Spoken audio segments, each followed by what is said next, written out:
지난 한 주는 사실 저는 굉장히 평소보다 좀 힘든 시간을 보냈던 것 같습니다. 마음이 좀 어려웠어요. 이 목회자는 성도의 삶의 무게를 이렇게 같이 느끼며 우리가 살아가는 것 같습니다. 근데 이번 주는 유독 그 무게가 더 무겁게 느껴지는 그런 한 주였어요. 지난 한 주 동안 또 우리가 이 세상 가운데서 또 우리의 삶 가운데서 잘 버티시고 승리하고 이곳에 오신 것을 예 환영하고 감사합니다. 네. 오늘 이처럼 우리 인생 가운데 있는 문제들 참 우리 인생이 쉽지가 않은 것 같습니다. 한 고비를 넘긴 것 같고 '이제 끝인가?' 싶으면 또 다른 고비가 나오고 그리고 정말 우리가 이 믿음 가운데 이제는 세워지고 좀 하나님의 복을 누리고 살아가는가 싶으면 또 그 가운데 우리가 이해할 수 없는 일들이 우리를 찾아오고 우리 왜 이렇게 우리 삶 가운데는 문제가 끊임없이 있는 것인가. 참 이 문제들의 이 본질은 어디에 있고 또 우리가 이 문제들을 어떤 시각으로 바라보고 나아가야 하는가 우리가 이런 것들을 오늘 말씀을 통해서 좀 살펴보려고 합니다. 우리 어떤 문제들을 우리가 가지고 있습니까? 보통 우리 이게 되게 복잡하고 많은 문제를 가지고 있는 것 같아도 사실 우리가 가지고 있는 문제들의 카테고리를 좀 이렇게 묶어 놓으면 그렇게 많지는 않습니다. 대부분 이 경제적인 문제, 재정적인 문제로 힘들어하시는 분들이 계시고요. 관계의 문제로 사람과의 관계, 부모와의 관계, 자녀와의 관계, 뭐 교우들과의 관계 이런 관계 문제로 어려워하시는 분들 그리고 건강의 문제로 네 어떤 내 이 건강에 내게 찾아온 내가 해결할 수 없는 이 건강의 문제로 고통받고 있는 이런 문제들이 크게 이제 있습니다. 그리고 이런 문제들을 기반으로 해서 나오는 문제들이 미래에 대한 두려움, 불투명, 내일에 대한 두려움, 뭐 또 나의 마음이 무너져 가면서 나의 자존감이 낮아지고 나에게 이런 상처가 쌓여가는 이런 일을 겪는 그런 우리 마음의 문제들. 근데 실질적으로 이 마음의 문제가 우리 눈에 보이는 현실의 문제보다 더 무겁고 어렵고 그리고 더 크다라는 것을 너무나도 많은 문제들을 통해서 바라보는 경우가 있습니다. 사실 이 마음이 무너지면요. 우리가 해결할 수 있는 일들도 굉장히 무겁게 느껴지고 내가 마치 해결할 수 없을 것처럼 감당할 수 없을 것처럼 우리가 생각이 들고 우리의 자존감이 낮아지고 그리고 우리의 가치 자체가 나의 가치 자체가 무가치하게 느껴지는 그런 일이 일어나게 됩니다. 우리 우리 흔히 인제 바라보잖아요. 우리 그 유튜브나 이런 영상을 통해서 많이 접해 보셨을 텐데 내 팔과 다리가 다 없는 이분이 전 세계를 돌아다니면서 강연을 하고 행복을 전하고 용기를 전하는 강연자로 살아가는 모습을 우리가 바라봅니다. 그런데요. 또 어떤 분은요. 그냥 정말 멀쩡하게 생겼는데 정말 이 아무 문제 없는데 자신의 이 뭐 피부에 조금 컴플렉스나 이 어떤 형태의 컴플렉스로 사람들을 만나지도 못하고 대외 생활을 하지도 못하고 그렇게 무너진 인생을 살아가는 경우도 분명히 있습니다. 이것이 과연 우리의 팔다리가 있고 없고의 문제냐, 장애가 있고 없고의 문제냐, 그거보다 더 큰 마음에서 결국은 우리의 마음에서 넘어지고 쓰러지면 그것이 우리 신체적인 어떤 다른 현실적인 문제보다 더 크게 우리에게 영향을 준다라는 사실을 우리가 잘 알 수가 있습니다. 근데 이 마음, 우리가 어떻게 이 마음을 지켜낼 수 있는가? 이 마음은 왜 무너지는가? 우리가 요 문제들을 놓고 좀 살펴봐야 하는데 성경에서 뭐라고 말씀하고 계십니까? 성경에서 마음을 지키는 것이 우리의 생명을 지키는 것이다라고 말씀하고 계세요. 마음을 지켜야 우리의 생명을 지킬 수 있다라고 말씀을 하고 계시는 것입니다. 사실 이 마음을 지키는 것이 우리 현실적으로 나오는 이 표면적인 문제들. 그래요. 우리 표면적인 문제들 정말 힘듭니다. 살아가다 보면 내가 지금 겪고 있는 어떤 문제 가운데로 들어가면 우리는 그 문제에 드러난 표면적으로 나타난 문제에만 집중하는 경향들이 있어요. 그런데 그 표면적인 문제들을 해결하기 위해서 아둥바둥 하다 보면 결국은 문제의 본질 속으로 들어갈 수가 없다라는 사실을 우리가 깨달아야 합니다. 우리 인생의 진짜 문제가 무엇입니까? 우리 인생의 진짜 문제의 본질을 찾아야 내가 지금 겪고 있는 이 현실의 문제들, 마치 태풍이 부는 것 같은, 파도가 치는 것 같은 이 세상 속을 살아가는 우리의 삶 가운데 일어나는 이 문제들로부터 우리가 자유할 수 있다라는 사실입니다. 오늘 우리 한번 이 본문의 내용을 한번 살펴보려고 합니다. 오늘 본문이 등장하는 인물이 있습니다. 누구예요? 바로 엘리사가 등장하고요. 그리고 이스라엘, 북이스라엘 왕이 등장을 합니다. 그리고 아람 군대가 오늘 이 본문 말씀 중에서 등장을 합니다. 상황은 어떤 상황이냐면 아람 군대가 이스라엘을 에워싸고 있는 상태예요. 그래서 그곳에서 전쟁이 일어나서 사마리아 성에 갇혀 있는 이스라엘 백성들이 지금 먹을 것을 공급받지 못하고 있는 상황입니다. 현실은 어떤 상황입니까? 굉장히 이 지금 먹을 게 없어서 배가 고프고 급박하고, 그래서 지금 한 여인이 뭐라고 하냐면 한 여인이 다른 여인에게 가가지고 야, 오늘 네 아들을 오늘 잡아먹자. 먹을 게 없잖아. 우리 살아야지. 네 아들을 잡아먹자. 그리고 내일은 내 아들 먹자. 이랬다는 거예요. 그래서 내 아들을 잡아먹었대요. 근데 다음날 이 여인이 자기 아들은 내놓지 않는다. 지금 이것을 왕한테 고하러 온 이 작금의 현실. 얼마나 비참하고 얼마나 무너져 있는 이 현실. 근데 우리가 이 현실에 대해서 문제를 한번 찾아봅시다. 지금 현실에 드러난 문제는 무엇입니까? 먹을 것이 없다. 맞아요. 먹을 것이 없기 때문에 이 사달이 난 거예요. 먹을 것만 있으면 되는데 먹을 게 어떻게 있어요? 그럼 먹을 게 왜 없어요? 전쟁이 나가지고 우리가 포위당했으니까. 그러면 이 전쟁에 이겨야 되는데 근데 우리는 이길 수 없는 병력을 가지고 있고 이길 수 없는 상황이야. 이것이 사실 우리의 삶과 같은 굉장히 흡사한 모습이라는 거죠. 마치 내 앞에 있는 문제는 내가 해결할 수 없을 것 같은 이런 거대한, 도대체 이거 내가 어떻게 해결을 하란 말이야 라는 이런 상황 속에 우리가 처해 있다라는 것입니다. 그런데요, 진짜 문제가 무엇이었는가? 이들은 왜 이런 상황 속에 들어가 있었는가? 우리가 이것을 좀 말씀을 통해서 한번 살펴보려고 합니다.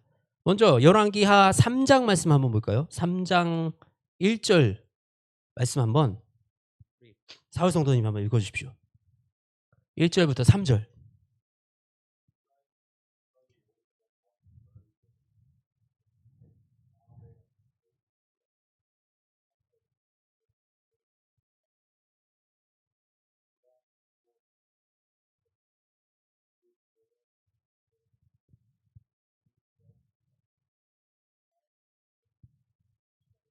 아멘. 자, 여기까지 읽겠습니다. 자, 그가 여호와 보시기에 악을 행하였으나 그의 부모와 같이 하지 아니하니 그는 아버지에 맞는 바알 주상을 없이 하였습니다. 지금 이 아버지가 누구냐면 아합이에요. 아합의 아들이에요. 아합의 아들이 왕을 하고 있는데 아버지 같이는 하지 않았대요. 그래서 뭐냐면 이 지금 바알 우상을 없애버리고, 아버지는 바알 우상도 만들고 아세라 신전도 섬기고 막 이랬던 왜 우상들을 막 만들었는데 이것들은 없애버렸는데, 여로보암이 이스라엘에게 범한 그 죄는 뭐냐면 이제 북이스라엘과 남유다가 나뉘었잖아요.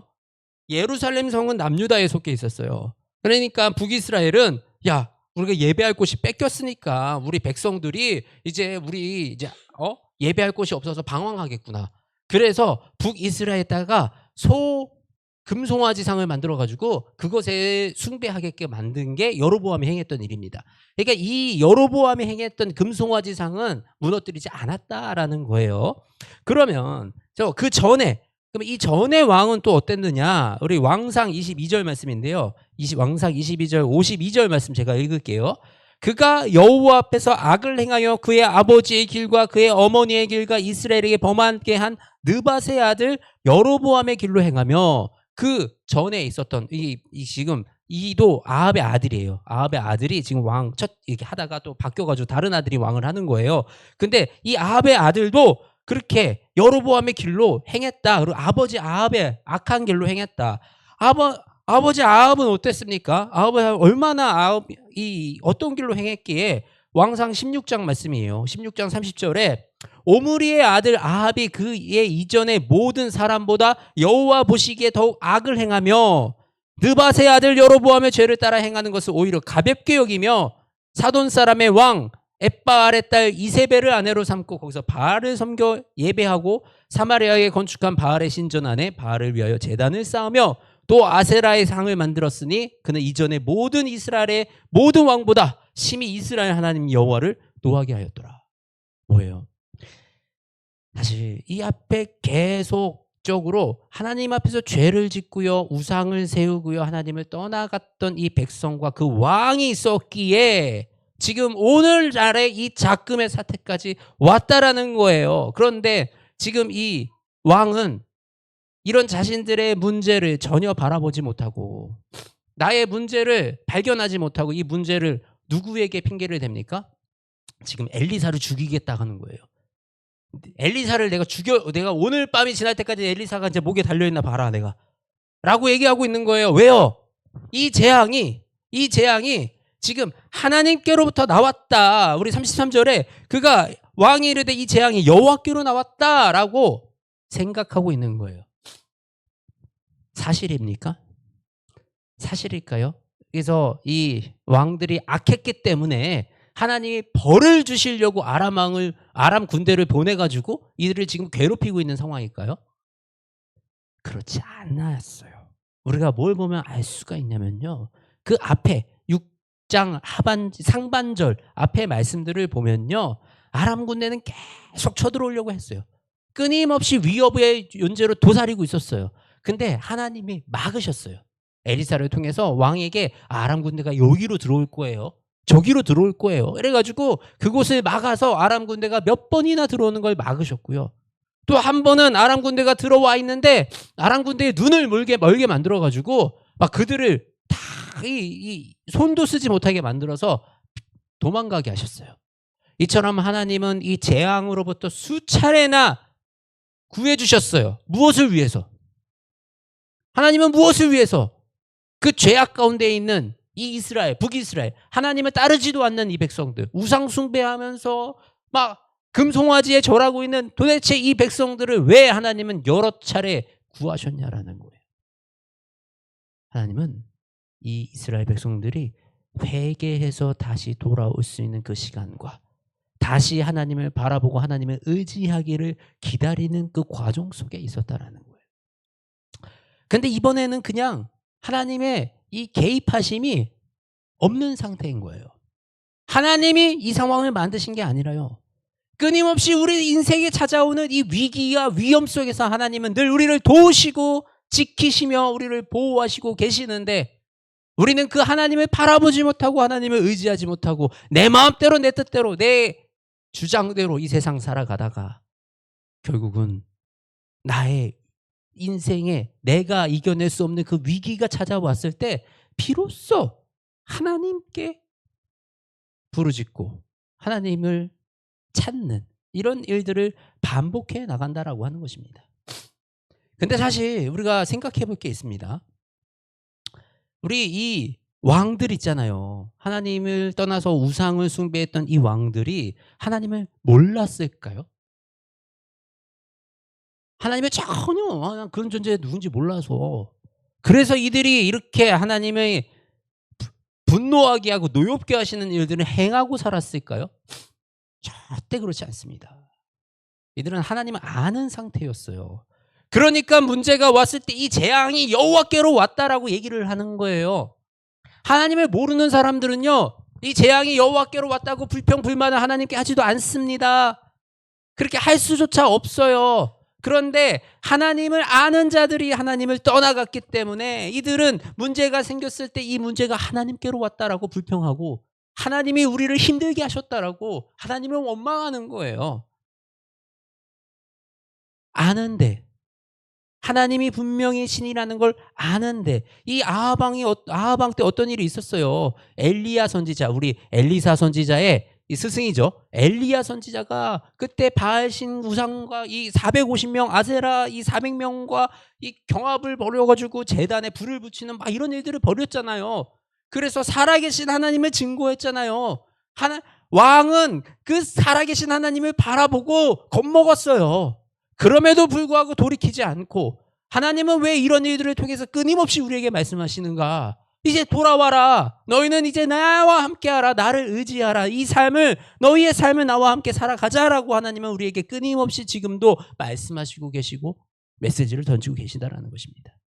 그런데 안타깝게도요, 이 북이스라엘 왕들은요, 끝까지 돌이키지 못했습니다.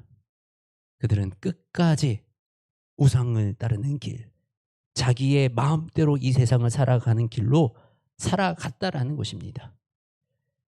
그러고 나서 재앙이 찾아오니까 이제 뭐라 그래요? 이 재앙이 하나님께서 우리에게 재앙을 보내셨다라고 얘기하는 거예요. 우리의 상황은 다릅니까? 우리의 상황 가운데 사실 안 좋은 일이 다가올 수도 있고, 아픔이 다가올 수도 있고, 우리가 살아가다가 사고가 날 수도 있어요. 이런 것들이 하나님이 우리를 벌 주시는 겁니까? 아니요. 우리가 살아가는 이 세상 속에는요, 지금 하루에도 수만 번 지금 사고를 당해도 이상하지 않을 정도로 위험한 세상에 살아가고 있어요. 저 하늘에 어마어마한 무게의 비행기가, 고철 덩어리가 날아다니고 있고요. 도로에 이 80km, 100km 다니는 차들과 이 도보가 같이 붙어서 사람이 거기에 보행한다는 게 이게 얼마나 위험한 일인지 모릅니다. 이 쇠로 되고 이 무겁고 이 속도 빠른 이런 자동차와 사람이 함께 살아가는 이 시대. 기상이유가 하나님이 우리를 벌 주시는 겁니까?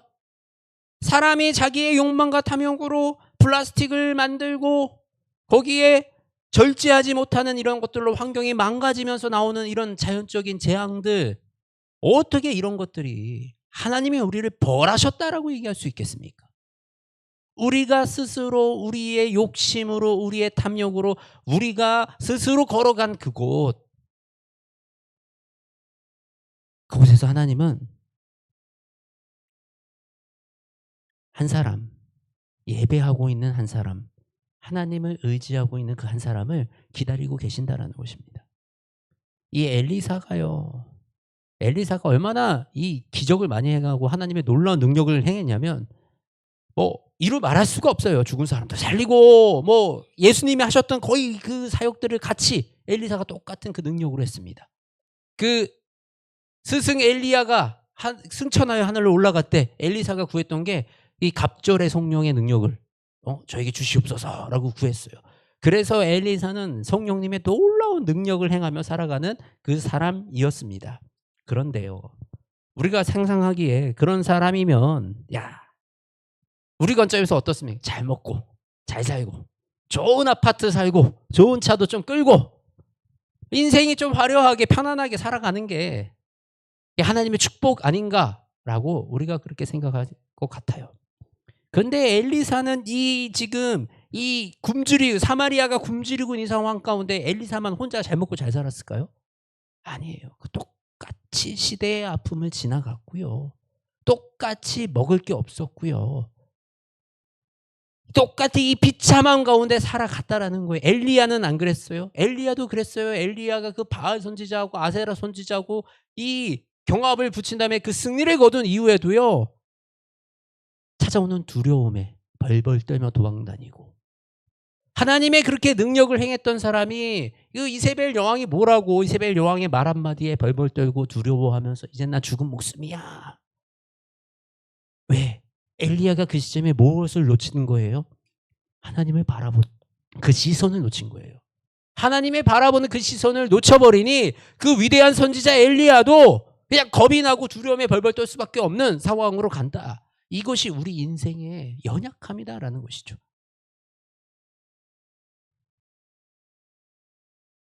그러나 이들을 통해서 그럼에도 불구하고 그 시간 속에 하나님을 의지하고 하나님을 사랑하는 그 한 사람들을 통해서 하나님은 하나님의 역사를 이어가셨어요.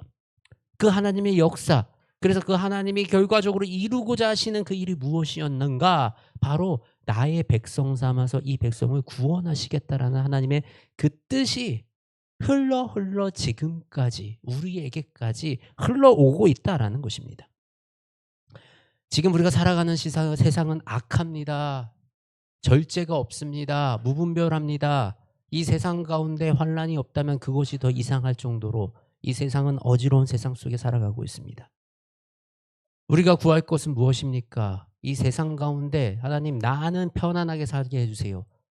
나는 이 세상에 이 무너져가는 세상 속에서도 나는 좋은 데서 좋은 옷 입고 좋은 거 먹으면서 살게 해주세요.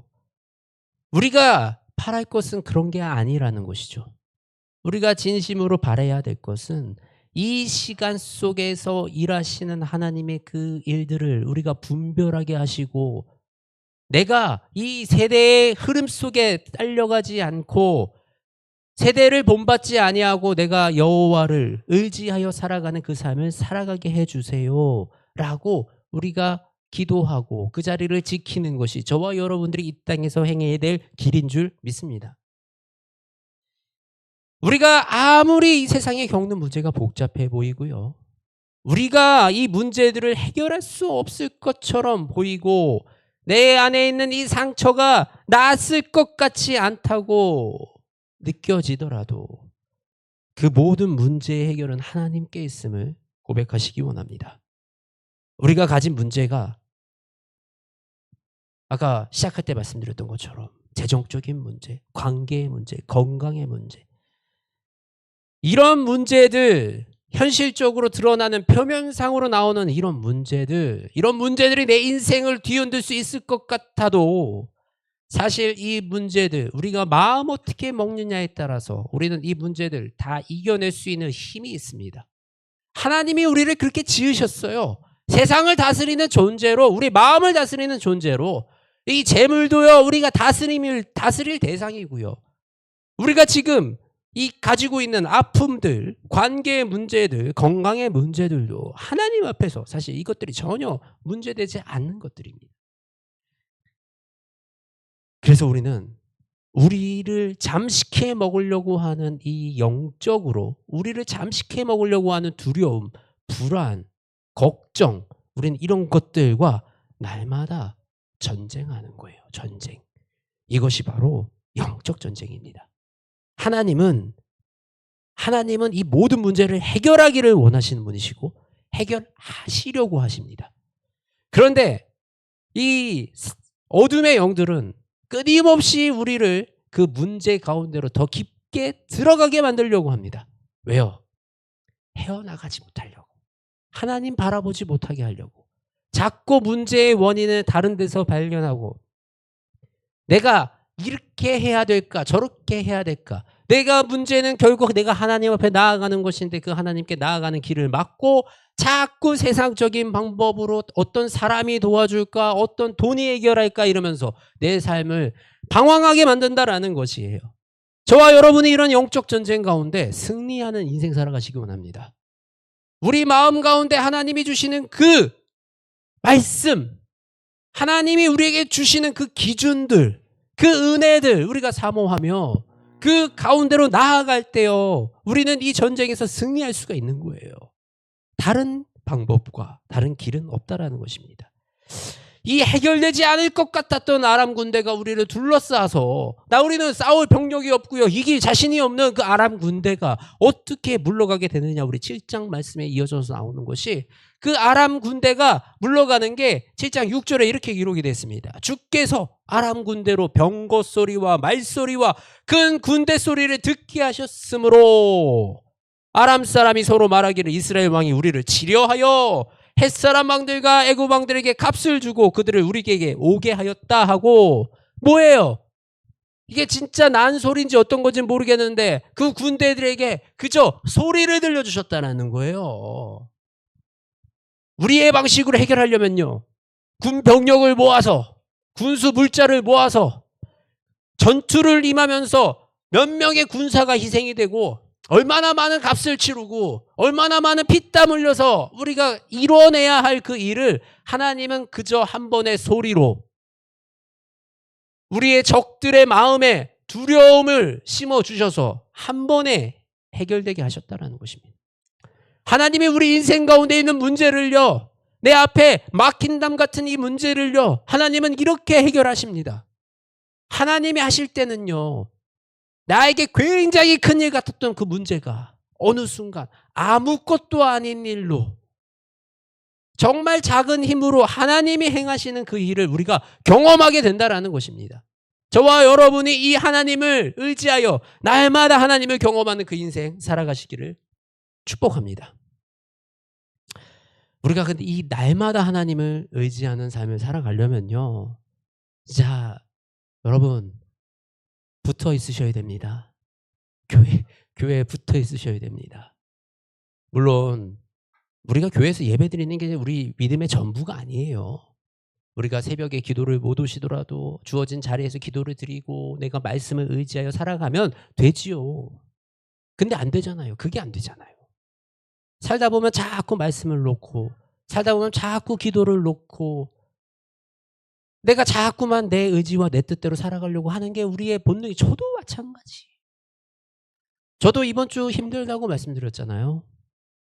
근데 왜 이 무게감이 무겁게 느껴집니까?